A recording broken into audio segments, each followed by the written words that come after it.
அரசியல் நேர்மை மேல உங்களுக்கு அக்கறை இருந்தா நீங்க இத கண்டிப்பா பார்க்கணும். தமிழ்நாட்டுல அதிர்ச்சியான குற்றச்சாட்டுகள் வெளியாகி இருக்கு.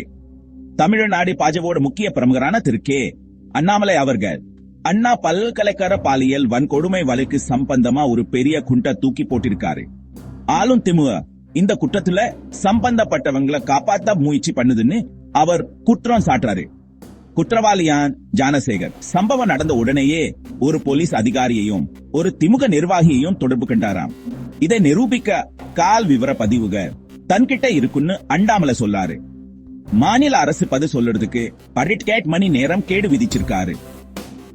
இல்லன்னா அந்த போலீஸ் அதிகாரிகளோட அடையாளத்தை வெளியிடுவேன்னு சொல்லிருக்காரு.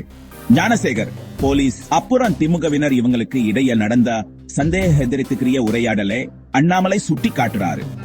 இது ஒரு பெரிய மூடிமறைப்பு வேலைன்னு அவர் மறைமுகமா சொல்றாரு.